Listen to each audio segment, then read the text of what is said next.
अस्सलाम वालेकुम YouTube, welcome to Freedom Tech. दोस्तों, आज की इस वीडियो में मैं आपको बताऊंगा कि अगर आप जो है वो घर ख़रीदना चाहते हैं या घर को रेनोवेट कराना चाहते हैं, ज़मीन ख़रीदना चाहते हैं, किसी किस्म की जो है वो अपना कोई जो है वो घर ख़रीदना चाहते हैं, तो आप किस तरह से जो है वो इसको ख़रीद सकते हैं। फैसल बैंक से जो है वो लोन ले सकते हैं, और ये जो लोन है ये इस्लामी जो है वो शरीयत के मुताबिक जो है वो ये आपको लोन दिया जाएगा। इसमें कोई ऐसे जो सूद का जो है वो चक्कर नहीं है।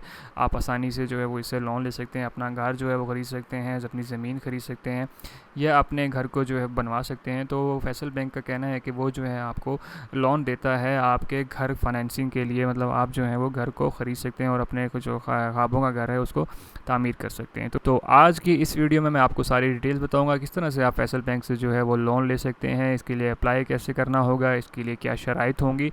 तो सारी की सारी चीज़ें जो आपके जहन में क्वेश्चन होता है वो सारे इंशाल्लाह मैं इस वीडियो में आपको तफसील से बताऊँगा।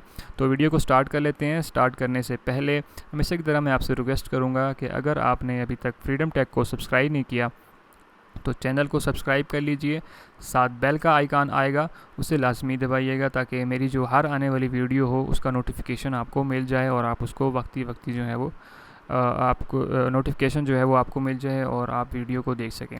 तो चलें स्टार्ट करते हैं। तो यहाँ पे मेरे पास फैसल बैंक जो है वो इस्लामी की वेबसाइट जो है वो मेरे सामने खुली हुई है। ये लिंक मैं डिस्क्रिप्शन में दे दूँगा, आप इसके ऊपर क्लिक करेंगे तो आप भी इसी वेबसाइट के ऊपर जो है वो आ जाएंगे। ठीक है, तो यहाँ पे हम थोड़ा सा पढ़ लेते हैं। Faisal Islamic bank home finance is based on the principle of मुस्कारा। जो ये मुस्कारा टर्म है, ये जो है इसका मतलब होता है कि इस्लामी जो नुक्ता नज़र हैं, इस्लामी जो शराइत हैं, शरिया है, उसके मुताबिक जो है वो आपको ये घर दिया जाएगा। ठीक है, तो मतलब इसमें सूद का जो है वो कोई भी कॉन्सेप्ट जो है वो शामिल नहीं होगा। ठीक है, तो अच्छा अब पढ़ लेते हैं कि प्रोडक्ट के जो है फ़ीचर और बेनिफिट्स क्या हैं, कि किस किस चीज़ के लिए जो है वो लोन यहाँ पे देते हैं। यहाँ पे देख लें, वो सबसे पहले कि अगर आप घर ख़रीदना चाहते हैं उसके लिए लोन मिल जाएगा आपको। अगर आप घर जो है वो बनवाना चाहते हैं उसके लिए मिल जाएगा। प्लॉट ख़रीदना चाहते हैं उसके लिए मिल जाएगा, और कंस्ट्रक्शन वगैरह के लिए जो है वो आपको ये लोन मिल जाएगा। उसके बाद होम रेनोवेशन करवाना चाहते हैं, मतलब होम को जो है वो आप बढ़ाना चाहते हैं, ऊपर एक मंजिला बनवाना चाहते हैं, या डेकोरेशन वगैरह सामान वगैरह ख़रीदना चाहते हैं अपने घर के लिए, तो उसके लिए भी आपको लोन मिल जाएगा। उसके बाद होम रीफाइनेंसिंग के लिए भी आपको जो है वो लोन मिल जाएगा, मतलब आप जो है वो एक घर बेच के जो है वो दूसरा घर ख़रीदना चाहते हैं तो उसके लिए भी आपको लोन जो है वो मिल जाएगा। अब इसकी हम थोड़ी सी डॉक्यूमेंटेशन और बाकी चीज़ें जो हैं वो क्या क्या हैं, तो इसकी जो फ़ीचर्स पहले पढ़ लेते हैं। क्विक प्रोसेसिंग जो है वो इनकी मिनिमम डॉक्यूमेंटेशन के साथ जो है वो आपको देते हैं, कि मतलब इसमें जो है वो जल्द से जल्द आपको लोन मिल जाता है। मिनिमम जो लिमिट है वो आपको 5 लाख रुपए से लेके जो है 100 मिलियंस तक जो है वो आपको ये लोन जो है वो देते हैं, जिसमें जो है 75% इनका हिस्सा होता है। 75% का मतलब ये होता है कि 75% अगर 1 करोड़ का जो घर है उसमें जो है 75 लाख रुपए जो है ये आपको देते हैं, बाकी 25 लाख जो हैं वो आपको देने होते हैं। ये हमेशा हर बैंक में जो है वो इसी तरह से होता है कि आपको जो है कुछ पेमेंट आपको करनी पड़ती है, बाकी जो है वो 75% उसका जो है वो बैंक पे करता है।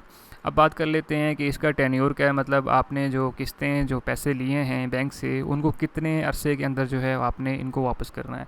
तो उसमें भी यहाँ पे आपके टेन्योर यहाँ पे अगर आप देख लें तो वो है 1 साल से लेके 20 साल तक जो है वो आप इनको वापस कर सकते हैं। और अगर आप जो है वो होम को रेनोवेट करवा रहे हैं, मतलब अगर घर को जो है वो बनवा रहे हैं, तो उसके लिए आपको जो है वो 15 साल 2 साल से लेके 15 साल तक जो है उसको वापस करनी होगी। और अगर दूसरी सूरत में घर ख़रीद रहे हैं या कुछ ज़मीन ख़रीद रहे हैं तो उसमें उस सूरत में 20 साल होगा। ठीक है, flexible to make partial prepayments है कि फ्लेक्सिबल है कि अगर आप जो है वो पेमेंट्स पहले करना चाहें और अगर बाद में करना चाहें तो वो उसके लिए जो है फ्लेक्सिबिलिटी आपको बैंक प्रोवाइड करता है। इसकी मज़ीद तफसील जो है वो आपको जब आप इसमें लोन लेंगे तो वो वक्त के साथ साथ जो है वो चेंज होती रहेंगी, तो वो बैंक आपको अच्छी तरह डिटेल में बता देगा। प्रॉपर्टी तकाफुल जो है वो कवरेज जो है वो ये बैंक जो है आपको प्रोवाइड करता है, मतलब एक तकाफुल होता है कि जिसकी आपकी इंश्योरेंस हुई होती है वो भी आपको जो है वो इसी के अंदर जो है आपको मिल जाएगा।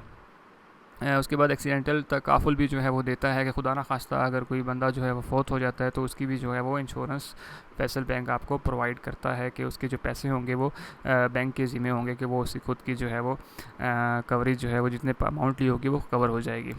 प्रॉपर्टी रेंटल इनकम जो है वो इसके ऊपर कंसीडर किया जाएगा, कि अगर आप जो है वो इनकम वगैरह जो है वो एडिशनल आप इसमें लाना चाहते हैं तो वो उसके हिसाब से भी जो है वो प्रॉपर्टी रेंटल जो है वो उस हिसाब से एडजस्ट हो सकता है, प्राइमरी इनकम में भी और एडिशनल बेसिक इनकम जो है उसके ऊपर। Income clubbing option will be close relative, इसमें एक ज़बरदस्त